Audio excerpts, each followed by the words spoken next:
चतुर्थ काल में व्यक्ति अपने विचारों से स्वयं सहमत नहीं होता और स्वयं के विचारों को किसी एक विशेष व्यक्ति से प्रमाणित करवाता है, जिसे सर्वज्ञ बोलते हैं। लेकिन हुंडाओ सर्वज्ञ काल में व्यक्ति अपने विचारों को दूसरे से प्रमाणित करने की अपेक्षा स्वयं प्रमाणित करता है कि मैं जो हूँ वही सत्य है। इसका परिणाम ये निकला कि 363 मतों की स्थापना हुई। हुंडाओ सर्वज्ञ की देन है और ये 363 मतों ने अपने अपने विचारों को सत्य मानकर दूसरों पर थोपने का प्रयास किया, दूसरों के लिए उस सत्य मनवाने का प्रयास किया, दूसरों के लिए वही सत्य ठहरा करके और सारी दुनिया में प्रचार का प्रयास किया। उसका परिणाम ये निकला कि ऐसे जो मिथ्या विचार होते हैं, जो अपने सत्य को दुनिया के ऊपर थोपना चाहते हैं, वह व्यक्ति उस सत्य को परखने के लिए किसी को अधिकार नहीं देता। वह उस ऊंचाई तक पहुंचने के लिए किसी को अधिकार नहीं देता। वो कहता है कि मैं ही भगवान हूं, तुम कभी भगवान बन ही नहीं सकते। जिस ऊंचाई पर मैं हूं उस ऊंचाई पर दुनिया का कभी कोई आ नहीं पाया, आ नहीं पाएगा। मैं ही सब कुछ हूं। जिसे हम राजतंत्र भी कहते हैं। धर्म में भी राजतंत्र चलता है, लेकिन राजतंत्र वही चलाते हैं जो अपने आप के विचारों को धर्म तो मानते हैं, सत्य मानते हैं, लेकिन वो ना धर्म है और ना सत्य है। इसलिए उनको दूसरों के सबके अधिकार खत्म कर देते हैं और वो कहते तुम कुछ मत जानो, तुम मेरी पूजा करो, मैं जो कहूँ वह सुनो और मैं जो कहूँ वह करो, बस इससे ज़्यादा तुम्हें कुछ नहीं सोचना। मैं क्या कर रहा हूँ ये तुम मत देखो, जो मैं कह रहा हूँ वह तुम करो। ऐसा विचार वाला व्यक्ति जो होता है, वह दुनिया में जितने भी लोग, जितने विचार हैं, कोई भी व्यक्ति अपने लिखे हुए शास्त्रों को स्वाध्याय का रूप नहीं देता। उनको कोई मतलब ही नहीं है। बोले तुम स्वाध्याय करके करोगे क्या? तुम्हारा तो आज्ञा ही काफी है, क्योंकि तुम कभी भगवान बन नहीं पाओगे। भगवान तो एक त्रिकालिक ध्रुव सत्य है जो बन चुका है, इसलिए वहां नहीं पढ़ते। हर संप्रदाय की अपन बातें उठा के देखते हैं जब, तो उनके यहाँ कोई स्वाध्याय की परंपरा नहीं है। हर व्यक्ति हर शब्द को बात कहीं पढ़ सकता है तो मात कथा पढ़ सकते हैं, स्वाध्याय नहीं। वो भी कथा बांचने वाला कोई दूसरा ही होगा। माँ आज विश्व के अंदर एक जैन धर्म ऐसा है जिसमें स्वाध्याय की स्वतंत्रता है। महावीर ने कहा कि नहीं, मैं ही भगवान नहीं हूं, तुम भी भगवान बन सकते हो। विश्व का सबसे बड़ा दर्शन यदि प्रजातंत्र है तो उसका नाम है जैन धर्म। प्रजातंत्र का अर्थ होता है हर व्यक्ति को अधिकार है। जैसे अभी प्रजातंत्र चलता है, हर व्यक्ति को जन्म लेते ही राष्ट्रपति बनने का अधिकार है, बस योग्यता हासिल करना है। ऐसे जैन दर्शन कहता है कि तुम जैसे ही मनुष्य पर्याय में जन्म लेते हो, तुम्हें भगवान बनने का अधिकार है। और जब तुम्हें भगवान बनने का अधिकार है तो जो भगवान ने पढ़ा वो तुम भी पढ़ो, जो भगवान ने किया वो तुम करो। भगवान जो कह रहे हैं वही मात्र नहीं जानना जो उन्होंने किया है। इसलिए जैन दर्शन में प्रत्येक व्यक्ति को स्वाध्याय करने का अधिकार है। पहला दर्शन है जिसमें भगवान की भी परीक्षा भक्त ने की। दुनिया के किसी भी दर्शन ने भगवान की परीक्षा करने का कोई अधिकार नहीं दिया। मात्र एक जैन दर्शन है जिसमें भगवान की भी परीक्षा, जिसे आप्त मीमांसा कहते हैं समंत्रभद्र महाराज ने, भगवान हमारी परीक्षा करे तो बात समझ में आती है, लेकिन भक्त को अधिकार दिया तुम भगवान की परीक्षा करो। गुरु चेले की परीक्षा करे तो बात समझ में आती है, लेकिन जैन दर्शन कहता है तुम गुरु की परीक्षा करो। गुरु कीजिए जान के, पानी पीजिए छान। दुनिया में कोई दर्शन नहीं, सब दर्शन है कहते हैं तुम गुरु की परीक्षा मत करना, गुरु तुम्हारी परीक्षा करेगा। और जैन दर्शन कहता है कि नहीं, गुरु बनाने के पहले तुम गुरु को कसौटी पे कसो, उसकी परीक्षा करो, समझो। भगवान को बनाने के लिए भगवान की परीक्षा करो, भगवान को समझो। भगवान का भक्त बनना सारी दुनिया में है, लेकिन भक्त का भगवान बनना जैन दर्शन में है। भगवान को भक्त तो बहुत जल्दी मिल जाएगा, कोई भी बन जाता है, लेकिन जैनी भक्त का भगवान हर कोई नहीं बन पाता। भगवानों के भक्त तो बहुत है सारी दुनिया में, लेकिन भक्त का भगवान बहुत मुश्किल है, बहुत मुश्किल है। जैन दर्शन कहता है, जैन दर्शन में भगवानों के भक्त नहीं होते हैं, भक्तों के भगवान होते हैं। बहुत अंतर है। दुनिया के लोग कहते हैं, भगवान कहते ये मेरा भक्त है, ये मेरा भक्त है, ये मेरा भक्त है।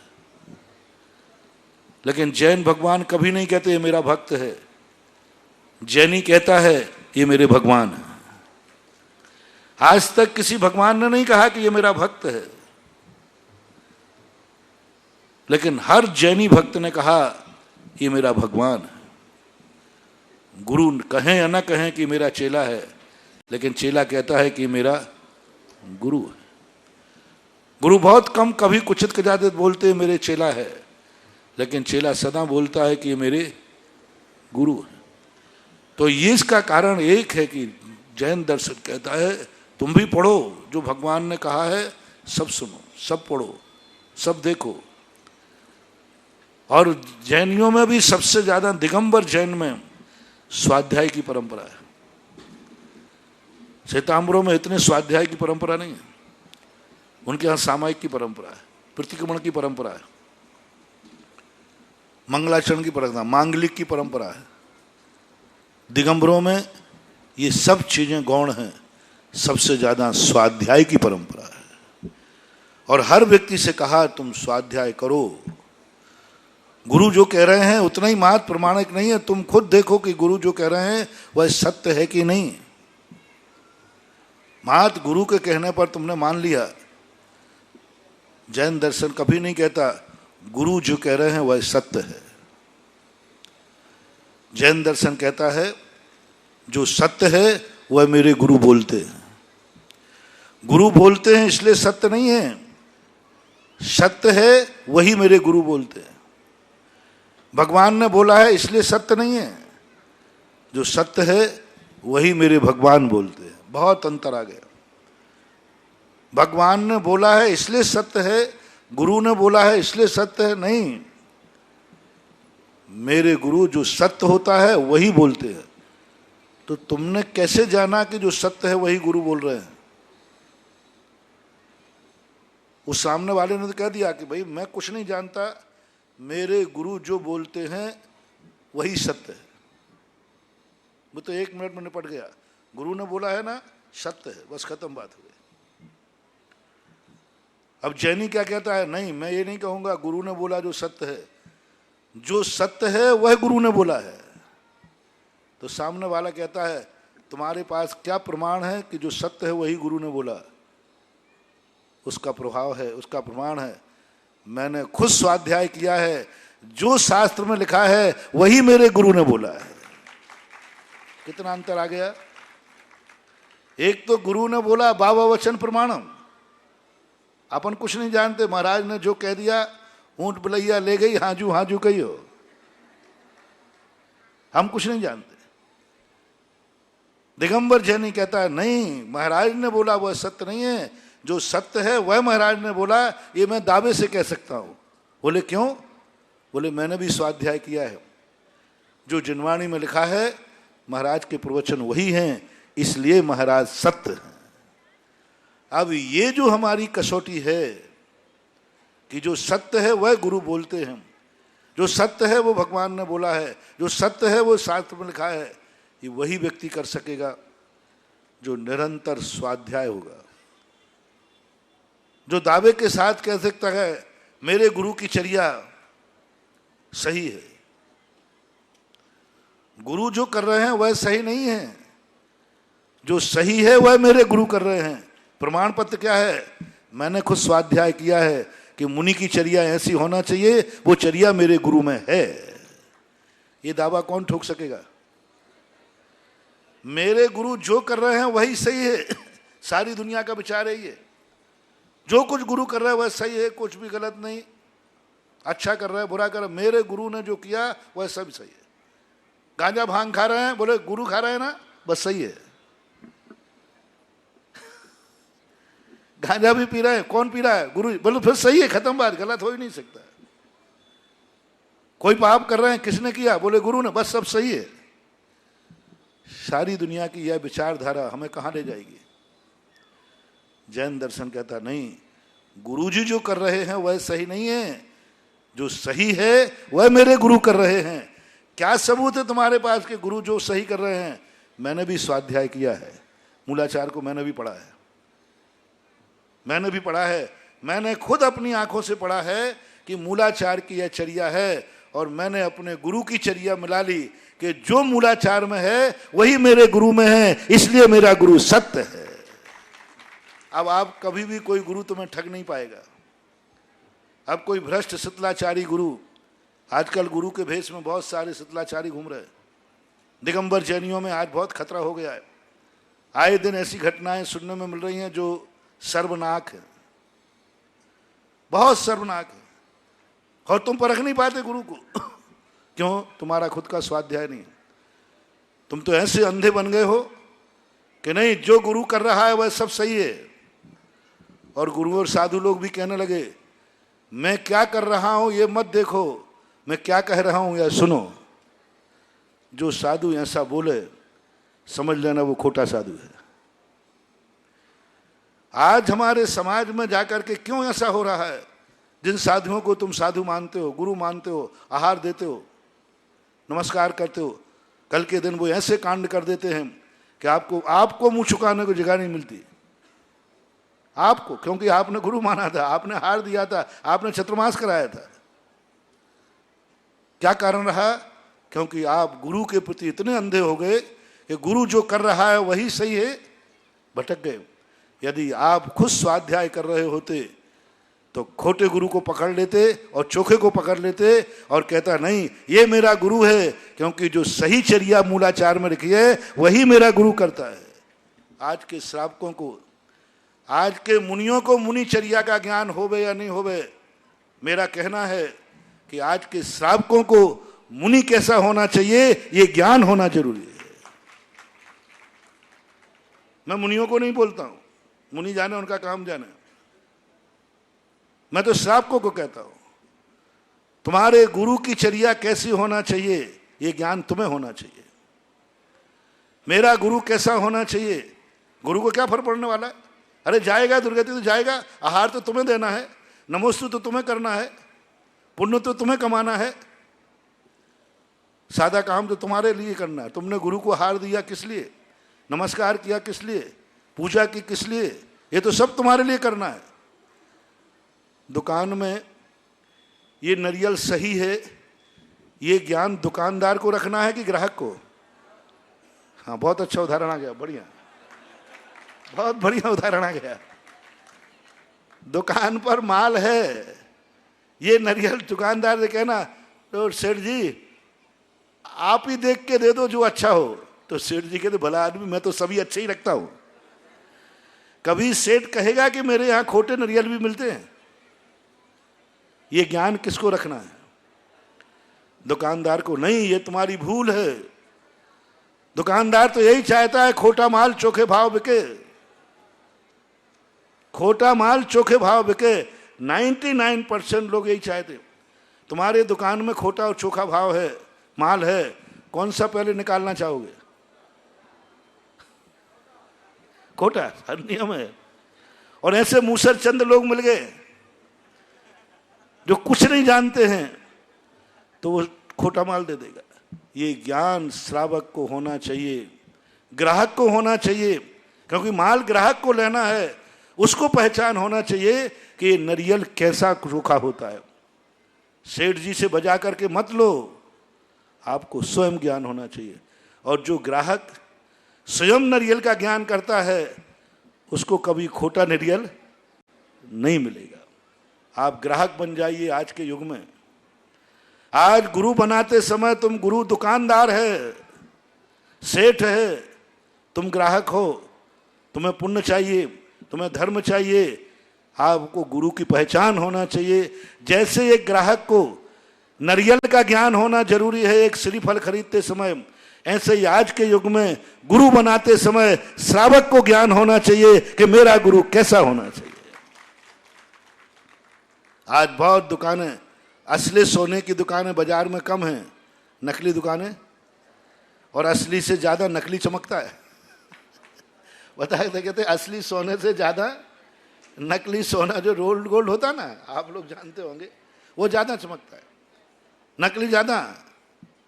आज के समय में बहुत कठिन है। हमारा उद्देश्य नहीं कि आपको परीक्षा दिलाना, आपको पास कराना। मेरा उद्देश्य है कि आप डायरेक्ट आचार्यों की वाणी से परिचित हो। जहां तक प्रश्नोत्तरी का सवाल आया था, इतनी प्रश्नोत्तरी बाहर से निकल रही हैं, एक सारांश रूपे प्रश्न दे दिया, उत्तर निकाल दिया, उनमें से पेपर, कोई स्वाध्याय नहीं है। ये नकल पट है। जैसे स्कूल में एक प्रश्न उत्तरी बना दी जाए, जैसे हम 3-4 दिन से प्रवचन दे रहे हैं। 4 प्रकार के लोग होते हैं। एक वो होते हैं जो पेपर आउट करके पास होते हैं, कहीं से पेपर की जुगाड़ कर लेते हैं। ऐसे पास तो हो जाएंगे, लेकिन जब फील्ड पे जाएंगे तो फील्ड पे जाएंगे तब क्या करोगे। दूसरे वो होते हैं जो गैस पेपर से पास होते हैं। तीसरे वो होते हैं जो मास्टर साहब से कहते वेरी वेरी IMP, आप कुछ मुख्य क्वेश्चन लगा दीजिए। और नंबर 1 पे वो होते हैं कि नहीं, जितना कोर्स है मैं पूरा पढ़ूंगा और आप कहीं से भी पूछ लीजिए। ज्यादातर लोग वेरी वेरी IMP वाले यहां हैं। कुछ क्वेश्चन आंसर। मुझे कोई तुमसे परीक्षा नहीं दिलाना, परीक्षा तो इसलिए है कि जिससे आप उस बहाने से पढ़ लें। मेरा उद्देश्य मात्र इतना है, स्वाध्याय। आप आचार्य की वाणी को मैंने प्रातः काल भी कहा था, आपको याद नहीं होता कोई बात नहीं, एक बार पढ़ लीजिए। आपको पढ़ने में नहीं आता कोई बात नहीं, एक एक अक्षर को लाइन लग करके उसको आंखों से देख लीजिए। आंखों से देख लीजिए कि एक मेरे आचार्यों ने अपनी लेखनी से ये आकार लिखा है। जब कोई बड़े आदमी कोई चित्र बनाते हैं तो अपनी श्रद्धा बन जाती है, अरे ये मेरे पूर्वजों ने चित्र बनाया था। ऐसे ही हमारे आचार्यों ने हमारे लिए इस अक्षर को लिखा है, आंखों से निकाल दीजिए, लेकिन मूल आचार्यों की वाणी निकालिए। प्रश्न उत्तर पास करके, प्रश्न उत्तर में नकल पट्ट भी हो जाती है। कई लोग तो हमारी जिज्ञासा समाधान में प्रश्न पूछ करके प्रश्न उत्तर दे देते हैं। वो प्रश्न उत्तर आते ना, वो तो मेरे जिज्ञासा समाधान पूछ लेते, महाराज जी प्रश्न का मैं सोनल समझ जाता हूं कि ये किसी की नकल करवा रहा है। स्वाध्याय करने वाले का प्रश्न अलग होता है और प्रश्नोत्तरी करने वाले का प्रश्न अलग होता है। तो मेरा जो पर्पस है, इसका नाम स्वाध्याय पाठक्रम रखा। स्वाध्याय के 8 अंग होते हैं। 8 अंगों के अंदर सबसे पहले स्वाध्याय का अर्थ होता है आचार्य प्रणीत वाणी। वीतराग भगवान द्वारा प्रणीत ग्रंथ का ही स्वाध्याय है, उनके द्वारा लिखित हुआ ग्रंथ ही स्वाध्याय है। बाकी ग्रंथ पढ़ना है, पढ़ो, स्वाध्याय के अंतर्गत नहीं आए। मंगलाचरण में क्या करोगे, अष्टमूल ग्रंथ करता रहा। आप मुनि महाराज हो, तत्र उत्तर ग्रंथ कर रहा। पंडित टोडरमल जी, अब नमस्कार करो। कर्ता को नमस्कार करना जरूरी है, कृति के साथ कर्ता को नमस्कार होना जरूरी है। कृति को नमस्कार करो, कर्ता को नमस्कार नहीं करो तो ये बहुत बड़ा निर्णय है, ज्ञानावरणी के बंद का कारण है। कृति को तो नमस्कार करो, कृति की तो पूजनी करो, और कर्ता की पूजा नहीं करोगे तो ज्ञानावरणी कर्म का बंद होगा। कृति से पहले कर्ता को वंदना कही गई। जिनवाणी की पहले वंदना है कि जिनेन्द्र देव की पहले वंदना है? डॉक्टर साहब, जिनेन्द्र देव को। अपने सामने 2 हैं, जिनवाणी और जिनेन्द्र देव। जो जिनवाणी को तो मानता है लेकिन जिनेन्द्र देव को नहीं मानता, क्या वो सम्यक दर्शन की कोटि में आएगा? नहीं आएगा। जिनवाणी मानता है। ऐसे मत भी हैं जो जिनवाणी को मानते, जिनेन्द्र देव को नहीं मानते। जिनवाणी को मानने वाले को जिनेन्द्र देव को तो मानना ही पड़ेगा। पहला वंदनी जिनेन्द्र देव है, दूसरी वंदनी जिनवाणी है। ऐसे ही ग्रंथ का यदि हमने वंदना की तो ग्रंथ कर्ता की वंदना करना ही पड़ेगी। अब बोलो, पंडित का लिखा हुआ ग्रंथ है, यदि हम कृति की वंदना करते हैं तो कर्ता की वंदना करना पड़ेगी। हम मुनि हैं, आप श्रावक हैं, आप उसकी वंदना करना पड़ेगी, उसको नमस्कार करना पड़ेगा। अब महावृत्ति होकर, वृत्ति होकर, सम्यक दृष्टि होकर उस पंडित को नमस्कार करेगा जो असंयमी है, 12 व्रतों में से एक व्रत भी नहीं लिया है। अब उस कर्ता को नमस्कार कैसे करोगे? और स्पष्ट उल्लेख है शास्त्रों में, कृति के पहले कर्ता वंदनीय होता है, वचन के पहले वक्ता प्रमाणित होता है। वचन प्रमाणक है पहले कि वक्ता प्रमाणक है? वक्तृ प्रामाण्यात वचन प्रमाणम, अपने यहां सूत्र है। अब उस पंडित के वचनों को हम कैसे करें? हम लोग, आचार्य ने कहा, बोलो कैसे नमस्कार करोगे, कैसे करोगे? पढ़ो मोक्ष मार्ग प्रकाशक, पढ़ो ये पंडितों के ग्रंथ, नमस्कार करो कर्ता के लिए, और करना पड़ेगा। नहीं कर सकते। ऐसे व्यक्ति का लिखा हुआ ग्रंथ पढ़ो जिसमें ग्रंथ को भी नमस्कार कर सको और ग्रंथ कार को भी नमस्कार कर सको। अब आचार्यों ने यदि ग्रंथ लिखा है तो आचार्य वंदनीय है कि नहीं है? बस कोई तो, कृति को भी नमस्कार और कर्ता को भी नमस्कार, समय सार को भी नमस्कार और समय सार लिखने वाले को भी नमस्कार, भक्तांबर को भी नमस्कार और भक्तांबर लिखने वाले को। जब तक दोनों पूज्य नहीं होंगे तब तक वो ग्रंथ स्वाध्याय की कोटि में नहीं आ सकता। कर्ता और कृति, बहुत बड़ा सूत्र दे रहा हूं तुम्हें, कर्ता और कृति दोनों जब तक पूज्य नहीं होंगे तब तक वह स्वाध्याय की कोटि में नहीं रखा जा सकता। इसलिए ये जो सारे सारांश वाली बात, मेरा उद्देश्य की था कैसे करके आप आचार्य प्रणीत ग्रंथों का परिचय कर सके। चाहता तो मैं आदि पुराण की प्रश्नोत्तरी तैयार कर सकता था, और खूब बार हो चुकी है, 50 बार आदिनाथ की प्रश्नोत्तरी निकली। लोगों ने परीक्षा एग्जाम देने वाले के समान मात वही प्रश्न ढूंढ लिए, पढ़ा नहीं उन्होंने। मैंने पूछा एक बार, आदिनाथ प्रश्नोत्तरी आदि पुराण पर निकली, मैंने 2-4 लोगों से पूछा, मैंने क्या पढ़ा? बोले महाराज हम तो वही चीज देखते हैं कि ये कहाँ लिखा है। उन्होंने कहा कि आदिनाथ के पिताजी का नाम क्या है? तो बस वो पिताजी, हाँ ये पिताजी आ गया, आगे पीछे से कोई मतलब नहीं है। स्वाध्याय नहीं हुआ। स्वाध्याय जब होगा जब हम आद्योपांत पढ़ेंगे, पूरा ग्रंथ आचार्यों को पढ़ेंगे, उसकी प्रश्नोत्तरी नहीं, उसके पूरे ग्रंथ का अध्ययन करेंगे, तब कहीं जाकर के वो स्वाध्याय माना जाएगा। इसलिए महानुभावों से मेरा कहना है कि आप स्वाध्याय करना है आपको, परीक्षा की मुख्यता नहीं है। परीक्षा देना जरूर है, परीक्षा देना जरूर है, चाहे भली 2 नंबर आवे, क्योंकि उस परीक्षा के बहाने आप पढ़ लोगे, आपका मन परीक्षा है, लेकिन आपका उद्देश्य मूल होना चाहिए स्वाध्याय। इसलिए, और प्रश्नोत्तरी तैयार करने पर बिल्कुल नियम से आप कुछ पूरा ग्रंथ पढ़ोगे नहीं, आपको ग्रंथ का नाम भी याद नहीं होगा, आप मात्र प्रश्नोत्तरी का नाम याद होगा। प्रश्नोत्तरी एक किताब थी, वो ग्रंथ भी आपके आंखों के सामने नहीं आएगा, वे श्लोक भी आपके सामने नहीं आएंगे, आपके सामने आएगा प्रश्नोत्तरी। इसलिए सभी लोगों से मेरा कहना है, इस कोर्स में पहली बार भारत में हजारों सालों के बाद पहला ये स्वाध्याय क्रम तैयार किया है जिसमें मूल आचार्यों को आपके पास तक भेजा गया है। ना इसमें कोई काट की, ना छांट की, ना कोई सारांश। ये गैस कुंजी नहीं निकाली गई, वो गैस पेपर मिलते ना, एक सेल काउंटर वो होता है पुस्तकों का जहां ओरिजिनल टेक्स्ट बुक मिलती है, और एक दुकान वो होती है जहां गैस पेपर मिलते हैं, कुंजी मिलती है? हाँ, वन में सीरीज क्या बोलते हैं आप लोग? बंडी सीरीज। हाँ, बस उसके अलावा एक किताब पढ़ ली, बहुत सीरीज बेचने वाली भी दुनिया के हम। तो जो गैस पेपर, कुंजी या सीरीज आदि के नाम से तो सारे दुनिया में स्वाध्याय चल रहे हैं, ऑनलाइन चल रहे हैं, प्रश्नोत्तर आता है, पद्म पुराण का प्रश्नोत्तर आता है, आप भर के भेज दीजिए। और आपको पद्म पुराण का नाम भी पता नहीं, राइटर भी पता नहीं, यदि उसमें नहीं पूछा जाए, नहीं महानुभाव, आपको मूल आचार्यों का ग्रंथ पढ़ना है, मूल आचार्यों की वाणी को समझना है, मूल आचार्य को जो भी उन्होंने लिखा है उसको समझो, उसको समझोगे तो आप कुछ सत्य तक पहुंच पाओगे, और सत्य तक पहुंच करके फिर तुम्हारे ऊपर भी विश्वास होगा। एक दवाई चलता फिरता वैद्य बतावे और एक दवाई सिविल सर्जन बतावे, विश्वास बढ़ता है कि नहीं? बोलो, बढ़ता है।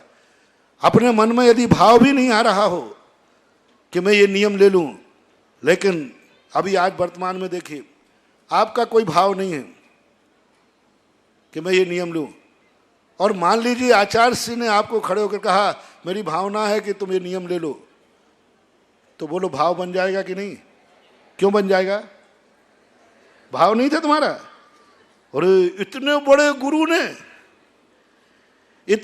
गुरु ने मुझे आशीर्वाद देने किया, तुम नहीं करते होगे तो तुम एक बार तो नियम ले ही लोगे, क्योंकि गुरु ने कहा है, और वो भी आचार्य महाराज ने कहा है। बहुत बार ऐसा होता है।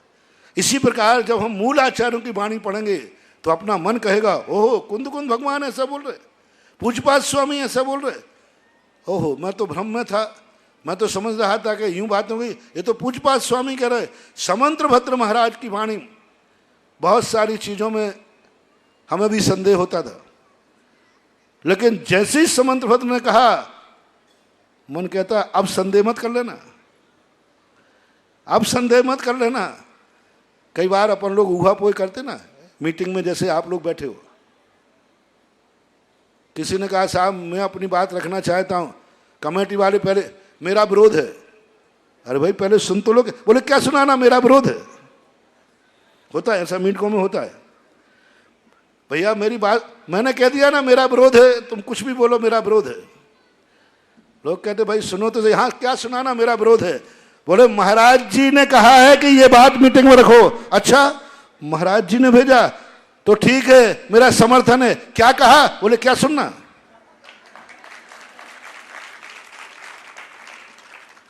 कितनी बड़ी बात। पहले वो कह रहा था मेरा विरोध है, अरे भाई सुनो तो सही। बोले क्या सुनना, और अभी भी नहीं सुने। बोले महाराज जी ने, बोले मेरा समर्थन है। बोले सुनो तो भाई महाराज। बोले क्या सुनना, महाराज ने कहा है तो। अब बोलो ना, तो वही बात एक ही है, व्यक्ति के द्वारा रखी जा रही तो विरोध है, और प्रमाणक के द्वारा रखी जा रही तो समर्थन है। बहुत सारी बातों में अपन मौन हो जाएंगे, अरे गुरु ने ऐसा कहा, आचार्य जी ने ऐसा कहा, समंत्र भद्र ने ऐसा कहा। ऐसे ही अपना मन है। ये मन को जब किसी आचार्य की वाणी मिलती है तो मन तुरंत कहता है मेरा समर्थन है। इसलिए मूल आचार्यों को समझने का प्रयास करो, और उसके संबंध में आप लोगों की बहुत सारी शंकाएं आई हैं।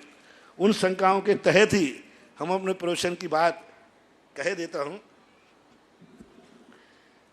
तो प्रवचन के संबंध, प्रश्नोत्तरी के संबंध में तो आप लोग, प्रश्नोत्तरी तो नहीं दूंगा, यदि हो सकेगा तो इनसे बड़े पुराणों का प्रश्न दिलवा दूंगा। उत्तर तो नहीं दूंगा, उत्तर तो तुम्हें ढूंढना पड़ेगा। हाँ गैस पेपर तो तैयार होने वाला नहीं है। और आदि पुराण पढ़ो, बहुत अच्छा पुराण है गृहस्थों के लिए, बहुत बढ़िया पुराण है। इतना बढ़िया पुराण है, परीक्षा के लिए मत पढ़ो। ऐसा करो, कोई ज्यादा नंबर का नहीं है। अभी मैंने पंडित जी से पूछा था ये कितने नंबर का है, तो इन्होंने बताया था अभी 15 नंबर का है। छूट जाए तो छूट जाने ना, 2 साल में पढ़ना, 5 साल में पढ़ना, नियम ले लो, आज से शुरू करना, जिंदगी भर में मरने के पहले पूरा करके मरेंगे, बस इतना कर लो, चलो कोई बात। अब तो कोर्स सरल, अब तो कोर्स ज्यादा नहीं है। 15 नंबर तो कम होंगे ना। 15 नंबर का आप पेपर करना ही मत आदि पुराण का। 15 नंबर का आप आदि पुराण का पेपर नहीं करना, कम नंबर लेना। लेकिन आदि पुराण को स्वाध्याय का नियम ले लो और स्वाध्याय का नियम कर लो। अब वो स्वाध्याय तुम्हारा इस परीक्षा के निमित्त से आप स्वाध्याय शुरू कर दीजिए, 10 साल में पूरा कीजिए। लेकिन ये नियम ले लीजिए कि इस पाठ्यक्रम के माध्यम से मैं आदि पुराण शुरू करता हूं, जब तक मेरा होगा तब तक पूरा करूंगा। परीक्षा के लिए मैं 15 नंबर का छोड़ता हूं। परिशिष्ट में आपको जो ग्रंथ रखे गए, प्रवचन आदि के और भी जो ग्रंथ रखे गए, उसका मूल उद्देश्य यही था कि आप थोड़े बहुत जनरल नॉलेज का भी आपको ज्ञान हो, थोड़ा सा आप बोलना भी सीखें, थोड़ा सा यहाँ वहाँ का वर्तमान परिवेश भी आपको पता चले। वर्तमान में आगम के लिए किस ढंग से लोग प्रस्तुत कर रहे हैं और उसका खंडन किस प्रकार से है। इसलिए ये परिशिष्ट में कुछ ऐसे ग्रंथ रख दिए गए जो जनरल 5 नंबर का है, कोई ज्यादा नहीं, छोड़ो 5 नंबर को। मात आप ये नियम ले लीजिए, परिशिष्ट में जो ग्रंथ हैं वे हम 5 साल में पूरे करेंगे, लेकिन करेंगे 20 नंबर आपके कम होंगे, बाकी 80 नंबर आप पढ़ लीजिए। इष्टोपदेश और श्रावकाचार ये 80 नंबर के हैं, 2 पेपर हैं, नहीं 80-80 के 2 हो गए, 80-80 नंबर के 2 पेपर हो गए, 20-20 नंबर के कम हुए तो उनको छोड़ दीजिए। उसके कारण से वो कोर्स है ही नहीं, यूं मानो वो कोर्स से बाहर का एक जनरल नॉलेज का विषय है, एक जनरल के लिए विषय दिया गया है। रत्नगंज साहब का 95 नंबर का है, इष्टोपदेश 80 नंबर का है। अब 95 नंबर का रत्नगंज साहब का चार है और आदि पुराण उसमें आता ना जी, 50 नंबर का हाँ, तो उसके अंदर जो आपके परिशिष्ट है वो 5 नंबर का बचा, तो आप उसको छोड़ दीजिए।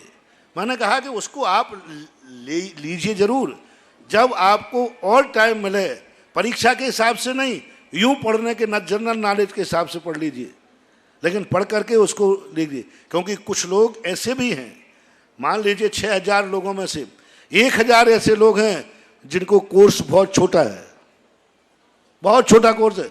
ये भी लोगों ने कहा पिछली बार मेरे, महाराज इतना सा कोर्स, ये तो मैं यूं करूंगा, तभी तो ये पसीना आया काफियां जांचने में। जैसे इन्होंने कहा मेरे पास अंत में, मैंने कहा भाई आप लोग जांच लो, बोले हम जांचने में फेल हो गए हैं, कुछ कापियां विवेकानंदों की आई हैं। पर मैंने काफी जांची, ये जो गोल्ड मेडल लिस्टेड आ रहे हैं ना लोग, जो स्वर्ण पदक वाले, ये सारी कापियां मैंने खुद जांची, और मेरी जांचने की कापी का अर्थ है कि बहुत रिस्क। आज तक मेरे हाथ से किसी के नंबर नहीं बढ़े, घटते ही हैं, लेकिन मैं भी नंबर नहीं घटा पाया, ऐसा इन्होंने लिखा, क्योंकि कोर्स छोटा था। यानी परिशिष्ट का इतना बड़ा कोर्स था, वो 5 नंबर का भी उन्होंने पूरा किया। यानी 5 नंबर के लिए उन्होंने 3 ग्रंथ पढ़े, 2-2, 300 पृष्ठ के 3 ग्रंथ, और नंबर कितने के थे? 5 नंबर के। ऐसे विद्यार्थियों ने भी परीक्षा दी जो 5 नंबर के लिए 1000 पृष्ठों को पढ़ा है। ऐसे जो लोग होते हैं ये बनते हैं आईएएस ऑफिसर। आईएएस ऑफिसर कौन होते हैं? हजारों पृष्ठों के ग्रंथ पढ़ते हैं, जब उनमें 1 नंबर का आता है पूछने में, जब वो परीक्षा देते ना आईएएस ऑफिसर पीएससी वगैरह की, 1000 पृष्ठ पढ़े थे उन्होंने, और प्रश्न पूछा गया उसमें से 1 नंबर का। अब 1 नंबर के लिए 1000 पृष्ठ पढ़े, जो इतना बड़ा समर्पित होता है वो बनता है आईएएस ऑफिसर। इसी प्रकार द्वादश वर्षीय कोर्ट में जो परिशिष्ट को भी 5 नंबर के लिए 1000 पृष्ठ पढ़ेगा, वो ले जाएगा गोल्ड मेडल। ऐसे थोड़ी मिल जाएगा सबके लिए, जिसको कोर्स छोटा लगेगा। इसलिए कोर्स सबके हिसाब से तैयार किया गया है। बुद्धिमान भी पढ़े और बुद्धूचंद भी पढ़े, हाँ सभी लोग पढ़े। पंडित लोगों ने भी किया है। हमारे संस्थान से शास्त्री करने वालों को भी मैंने कहा तुम भी द्वादशांश का कोर्स पढ़ो, जिससे 5 साल जो पढ़ा है वो कितना सा पढ़ा है, और 5 साल में जो पढ़ा है वो 12 साल तक उसकी पुनरावृत्ति चलती रहेगी। तो अब ये शास्त्री जैसे व्यक्ति पढ़ेंगे तो इनको तो यूं कोर्स में निकाल देंगे। तो इस अपेक्षा से आपकी यह बात जो है, या इस पर विचार करें। और कोर्स कम करने की जो बात कही, मुझे तो 12 साल मुश्किल है।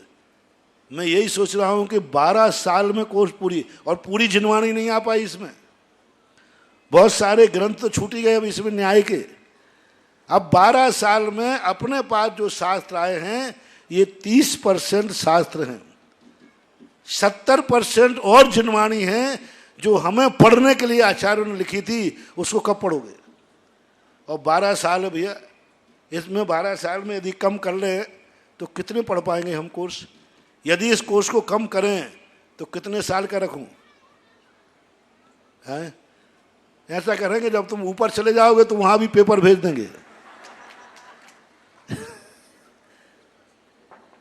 उम्र थोड़ी है, काल समय है, जितना ज्यादा जितने जल्दी कोर्स हो जाए, ये भावना करके कहो कि एक ग्रंथ और इस साल रख देते तो अच्छा था, अगली साल का क्या भरोसा बचूंगा या मरूंगा। एक किताब और ज्यादा रख देता तो इस बहाने से कम एक शास्त्र और पढ़ लेते। ऐसा परिणाम करके आप अध्ययन करें, बहुत अच्छे आपको सब प्रकार के। 6 माह में परीक्षा लेने की बात, देखो ये कमेटियां हैं, आप लोग तो परीक्षा दे रहे हैं, बहुत मैनेज करना पड़ता है। 6 माह परीक्षा के लिए हम सारे भारत के लिए एग्जामिनर कहाँ से लाएंगे? इस बार कम से कम 150-200 बच्चे भेजना पड़े। कितना खर्च आता है आप देखिए। एक आप तो सोच रहे हैं कम से कम एक साल का खर्च 25-30 लाख रुपया खर्च हो रहा है, तब ये द्वादशांक का 2 कोर्स तैयार हो रहा है। किताबें, मास्टर, वहाँ स्टाफ, 2-3 स्टाफ लगे हुए हैं। और जब इनको भेजते हैं सारे विद्यार्थियों के लिए तो उनका जाना आना किराया 25-30 लाख रुपया खर्च होता है एक बार की परीक्षा लेने में। अब 2 बार लेंगे तो फिर कितना खर्च बढ़ जाएगा। और दूसरी बात, जो विद्यार्थी आपके पास भेजते हैं वे पढ़ाई कर रहे विद्यार्थी, अब एक बार जब विद्यार्थी परीक्षा लेने जाता है 5 दिन की छुट्टी करना पड़ती है, और 6 माह में जाएंगे तो 5 दिन की फिर छुट्टी करना पड़ेगी, तो उसकी जिंदगी का क्या होगा। तो 6 माह में परीक्षा लेने में आर्थिक बजट और परीक्षा लेने वाली जो तैयारियां करना पड़ती हैं, उनके लिए 200 लोग 2 बार जाएंगे और उस स्थानों पर जाके परीक्षा लेंगे। अब अभी एक प्रश्न आया था इस बार संयोजक में कि हम लोग कोई नहीं जाएंगे, वहाँ स्थानीय संयोजक ही परीक्षा लेंगे। तो मैंने कहा हो गया फिर लालू प्रसाद का एग्जामिनेशन। हाँ, स्वयं लिखेंगे, स्वयं बाँचेंगे, स्वयं घर का जोगी जोगड़ा और हान गांव का सिद्ध। ऐसा नहीं, मैंने कहा कि नहीं, ऐसा कभी नहीं करना। आपका यहां से संज्ञान एग्जामिनर तो संस्थान से ही जाना चाहिए, अथवा उस नगर में संस्थान के विद्यार्थी जो सर्विस में हैं, पाठशाला में हैं, तो उनके लिए कार्य सौंपा जा सकता है।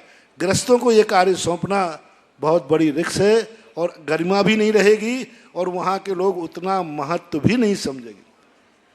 कोई स्कूल में आपने देखा, स्थानीय यदि मास्टर रख दो कोई स्कूल में तो लोग कहते हैं अच्छा उन्हीं का छोकरा पढ़ाता है। और उससे मूर्ख यदि केरल से बुलाया जाए, अरे भाई इस स्कूल में केरल के मास्टर है, लंदन रिटर्न है। हाँ, तो ऐसे ही जब पता चलता है और एग्जाम लेने के लिए जयपुर राजस्थान से सांगानेर से आया है, तो बहुत सारे लोग सम्मान के साथ देते हैं। ये भी आपको देखना चाहिए। कर्ता कर्म अधिकार की जहां तक बात थी कि कर्ता कौन, कर्ता कौन, हमारे यहाँ वस्तुतः एक द्रव्य दूसरे द्रव्य का कर्ता नहीं है। यही तो भूल है, यही तो भूल है। मैं एक छोटा सा उदाहरण आपको देता हूं। एक चींटी जा रही थी, मैंने उसके ऊपर पैर पड़ने वाला था और मैंने पैर हटा लिया। मुझे भाव आया, ये चींटी देख मेरी बदौलत बच गई, यदि मैं मुनि नहीं होता तो आज मर गिराती तू। मेरी बदौलत बच गई तू, मैं तेरे बचाने का करता हूं। चींटी बोलती नहीं है, मैं समझाने की भाषा बोल रहा हूं। चीकेटे के महाराज जी, आपकी हिम्मत हो तो मार के दिखाओ, आपकी हिम्मत हो तो मार के दिखाओ।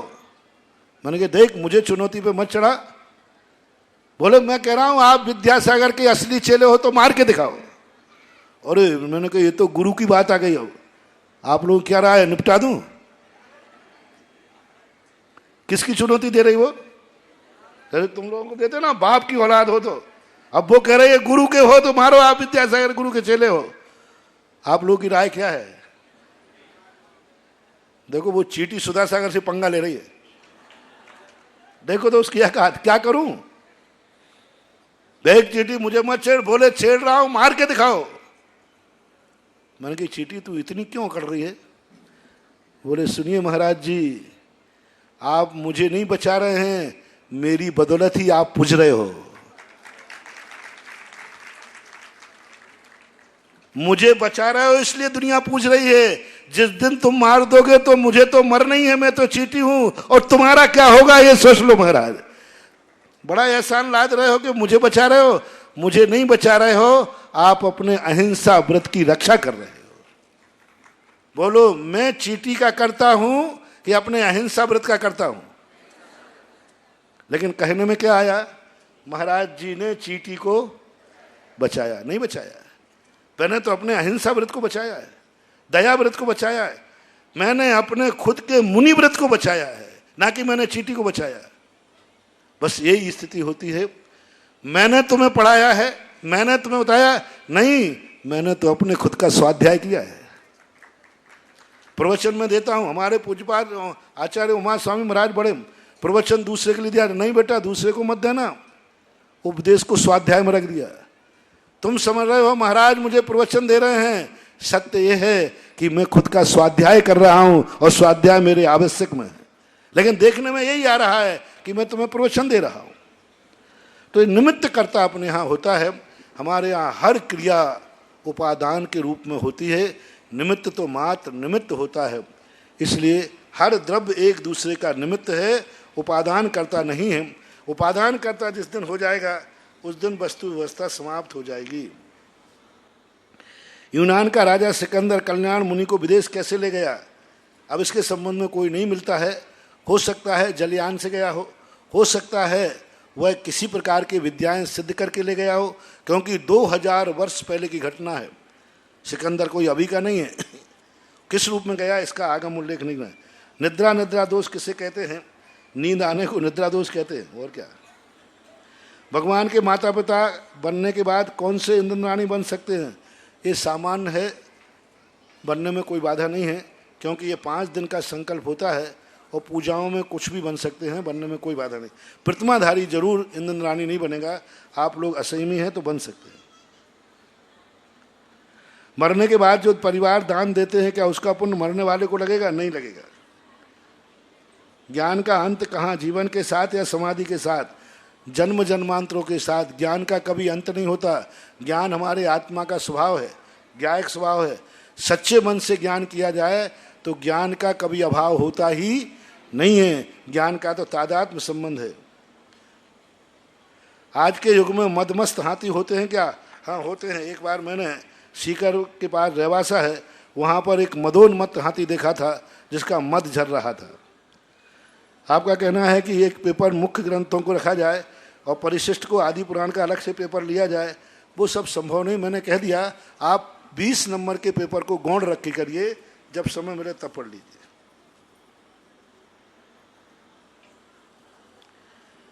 कुछ पेपर बनाते समय कोई वेरी वेरी IMP बनाना चाहिए।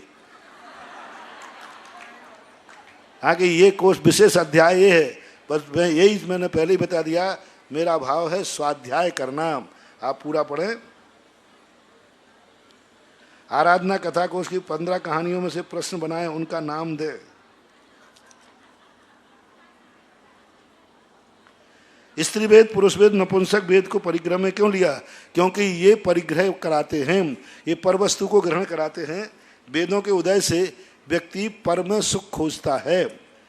स्त्री पुरुष में, पुरुष स्त्री में, नपुंसक वेद उभय पर पदार्थों में ये वेद मूर्छा कराते हैं, इसलिए इनको परिग्रह में रखा गया।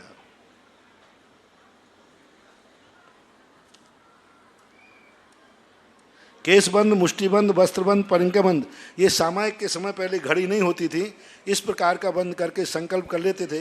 मैं मुट्ठी बांध के बैठ रहा हूँ सामायिक में, जब तक मेरी मुट्ठी बांधने की ताकत है, थोड़ी देर के बाद मुट्ठी अकड़ना लग जाएगी, अपने आप अकड़ हो जाएगी।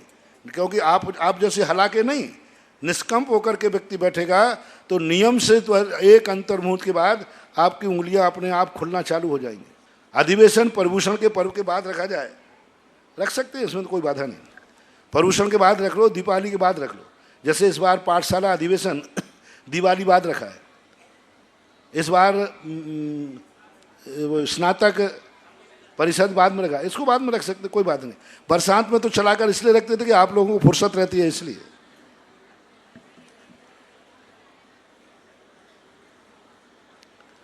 निर्धारक पाठ्यक्रम में पुस्तकें कम करने का तरीका मैंने बता दिया। कम मत कराओ, क्योंकि शास्त्र बहुत हैं। मैं तो ये सोचता हूं कि आप लोग कहें महाराज जी एक आध शास्त्र और जोड़ दो, कम मत कराओ, क्योंकि बहुत साथ इतने ग्रंथ हैं जो आपको पढ़ाना चाहता हूँ, लेकिन कम से कम आप इतना करें। मैंने कम करने का तरीका बता दिया। आप 15 नंबर 20 नंबर के पेपर को गौण कर दें और 2 ग्रंथ जो मुख्य होते जैसे स्वार इष्टोपदेश, और इनको आप अच्छी तरह पढ़िए। इनमें आपको 80 नंबर का पेपर है, 95 नंबर का पेपर है, इनको पढ़िए। उनको कभी फुर्सत में पढ़ लेना। अब कुछ जो संयोजक लोग हैं इनके लिए कुछ निर्देशन मांग रहे हैं ये लोग।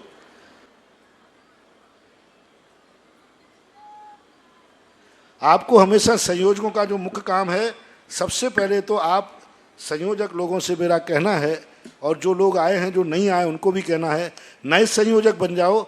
जो पढ़ने वाले छात्र हैं, जितने लोग यहाँ आए हैं, मुझे बताओ इस पढ़ने से आपको लाभ है कि नहीं है?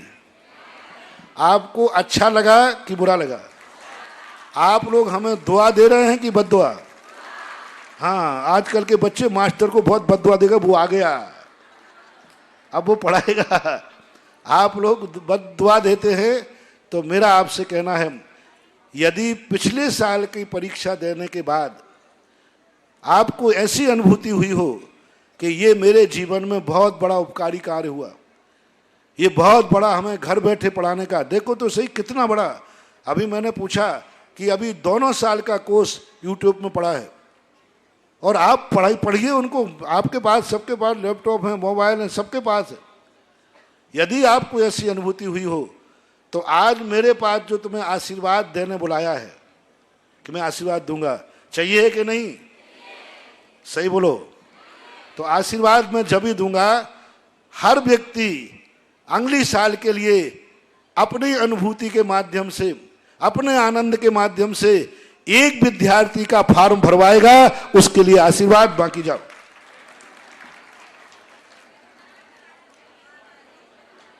हर विद्यार्थी को, जितने विद्यार्थी हैं, संयोजकों को नहीं, अभी विद्यार्थियों को दे रहा हूं, जितने विद्यार्थी पढ़ रहे हैं उनको आज ये नियम लेके जाना है कि हम इस साल, मतलब इस साल तो निकल गई, अगले साल में हम अपने अनुभव सुनाकर, अपनी उपलब्धि सुना करके एक किसी ना किसी व्यक्ति का फॉर्म जरूर भरवाएंगे। तो इस बार 3000 हुए तो अपने आप अगले साल कितने हो जाएंगे? 6000 हो जाएंगे। एक को बढ़ाओ, बस एक को, ज्यादा करो तो अच्छी बात है। दूसरे को अपनी तैयारी कराओ अपने घर में अपने। और सबसे ज्यादा तो आप लोगों से मेरा कहना है, सासुओं से मेरा कहना है, बहुओं से फार्म भरवाओ, कुंवारी बेटियों को फार्म भरवाओ। इनकी जिंदगी बनना है, इनका अभी जिंदगी बहुत बाकी है। इनको पराए घर जाना है, पता नहीं वहां गुरु मिलेंगे नहीं मिलेंगे, वहां पता नहीं क्या मिलेगा। तो अपनी बेटियों को फार्म भरवाओ, अपनी बहुओं से फार्म भरवाओ, आप अपने बच्चों से फार्म भरवाओ, और उनसे कहो कि आप भरें। नए बच्चे, कुंवारे बच्चे, उनके लिए फार्म पढ़ाना चाहिए, जिससे उनकी जिंदगी में कुछ प्राप्त हो सके। तो पड़ोसी में यदि आपका बस नहीं चले तो आप अपने घर में एक व्यक्ति को तैयार कीजिए, कहिए कि आप फार्म भरो और स्वाध्याय करना शुरू करो, जितना बनेगा उतना कर लेना। तो एक उपलब्धि। तो जो विद्यार्थी यहाँ आए हैं और जो नहीं आए हैं उनसे भी कह देना कि अगले साल आपको अपने पुरुषार्थ से, अपने आनंद से, अपने अनुभव से एक विद्यार्थी और तैयार करना है। ये जो नियम लेके जाएगा उसे मैं दोनों हाथ का आशीर्वाद देता हूं। अब यहां कितने विद्यार्थी आए हैं जो अपने अनुभव से अगली साल एक विद्यार्थी तैयार करेंगे? थोड़ा हाथ उठा के देखें। देखो, आशीर्वाद मैंने कंडीशनल दिया है, और जो नहीं करेगा उसको आशीर्वाद नहीं, उसको नमोस्तु का आशीर्वाद है। लेकिन एक स्पेशल आशीर्वाद भी तो होता है। आज मैं बहुत खुश हूं क्योंकि आप लोगों ने 1 साल पढ़ा है। जैसे माँ पिता बच्चों को 1 साल पढ़ करके अच्छे नंबर लाता है, खुश है, इसी प्रकार तुमने 1 साल जिनवाणी पढ़ी तो मैं भी तुमसे बहुत खुश हूं। लेकिन तभी आशीर्वाद मिलेगा, इस प्रकार का भाव करना चाहिए। और संयोजकों का मुख्य कार्य है कि वो अपने यहाँ अधिक से अधिक प्रचार करें, अधिक से अधिक लोगों के फॉर्म भरवाएं, अधिक से अधिक लोगों से कहें, उनकी कठिनाइयों को वो कहें, साहब मुझसे लिखते नहीं बनता है, मैं परीक्षा कैसे दूंगा। उनसे कहना मत देना, आप स्वाध्याय तो शुरू करो, स्वाध्याय शुरू करो, ओरल इंटरव्यू ले लेंगे वो, एक व्यवस्था और बना लेंगे उनकी, ओरल इंटरव्यू। मान लो उनसे लिखते नहीं बनता तो मौखिक इंटरव्यू ले लेंगे। हमारे शिविर में होता है, 3-3 हज़ार शिविरार्थी आते हैं, उसमें वृद्ध लोग आते हैं, पर उनके 150 लोग विद्यार्थी निकलते हैं, उनका हम ओरल इंटरव्यू ले लेते, मौखिक। कुछ 10-5 प्रश्न मौखिक पूछ लेते हैं, उनका उत्तर हो जाता है। आप तो कहना स्वाध्याय शुरू करो, आपको परीक्षा देने के लिए हम अनेक तरीके निकाल सकते हैं, निकल जाए।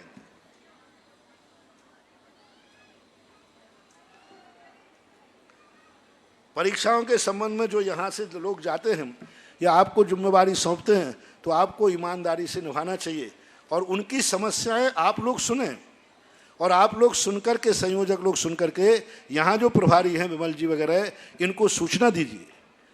और आपकी जो समस्या है, सबसे बड़ी समस्या आजकल ये और जिज्ञासा समाधान चलता है।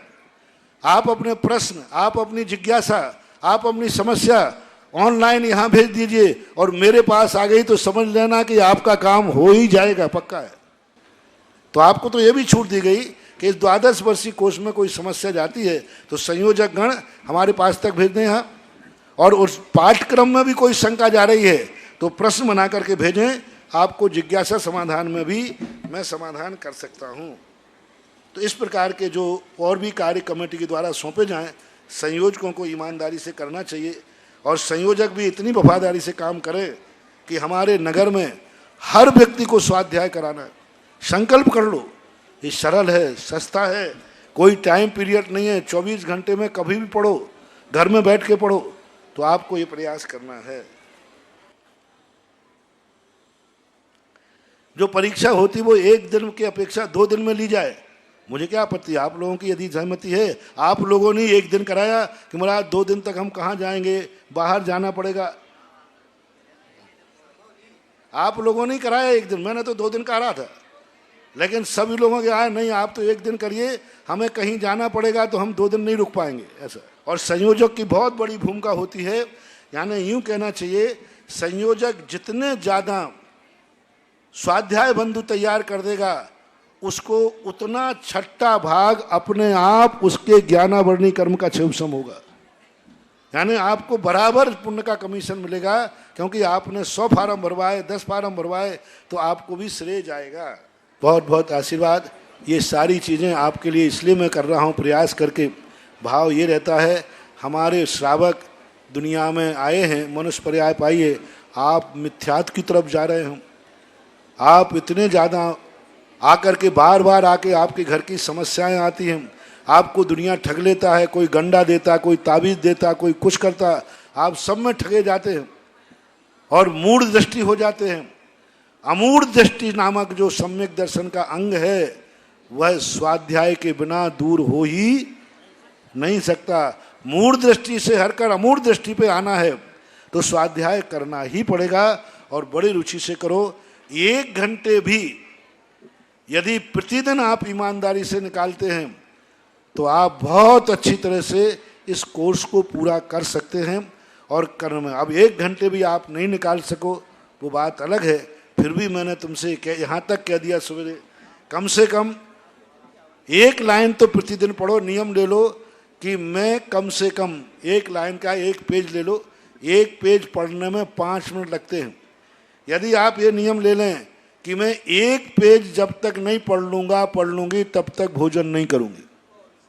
1 पेज मान, 1 पेज कोर्स का पढ़ के ही भोजन करूँगी। 1 पेज पढ़े बिना मैं सोऊंगी नहीं, 1 पेज पढ़े बिना मैं ये नियम लेती हूँ।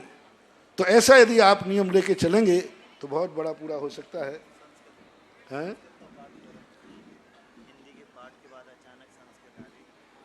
हिंदी के पाठ बाद ना कायम है। स्वाध्याय में आपको हिंदी ही पढ़ना है, इष्टोपदेश है और ये हैं, तो ये पिछले साल तो सारे हिंदी थे, इस बार संस्कृत के श्लोक हैं। हाँ, संस्कृत के श्लोक भी कोर्स में पूछे तो जा सकते हैं। हाँ, पूछेंगे तो संस्कृत ही तो पढ़ाना, मैंने पहले ही कहा ना, मूल आचार्यों की वाणी है। तो जो अच्छे नंबर लाना चाहते हैं वे संस्कृत पढ़ें, और जो मात्र स्वाध्याय करना चाहते हैं वे संस्कृत के श्लोक ना पढ़ के हिंदी पढ़ ले। यदि मात्र आपने हिंदी पढ़ ली तो आपको पासिक मार्ग मिल जाएंगे। ये संस्कृत के श्लोक तो वो पढ़ें जिनको यह है कि नहीं मैं मेरिट लिस्ट में आना है, मैं प्रथम श्रेणी में आना है, तो श्लोक वगैरह उनके लिए छोड़ दीजिए। और जो मध्यम मार्गी हैं वे श्लोक ना पढ़ के हिंदी पढ़ लें तो भी काम चल जाएगा। लेकिन संस्कृत तो कभी ना कभी तो कठिन लगेगी। मान लो इस साल नहीं लगते, अगली साल लगते तो फिर भी कठिन लगती। कठिन तो लगना ही है। कठिनाइयों को पार करना ही हमारे जीवन का लक्ष्य होना चाहिए। 12 वर्षीय एक और तुम्हें देता हूं, जीवन एक चुनौती है। 12 वर्षीय कोर्स एक चुनौती है जिसे तुम्हें स्वीकार करना है। 12 वर्षीय कोर्स एक स्वप्न है जिसे तुम्हें साकार करना है। इसी के साथ सबके लिए आशीर्वाद। और कोई बात हो तो बताएं, मैं कह सकता हूं। बोलिए परम पूज्य मुनि पुंगव श्री सुधा सागर जी महाराज की।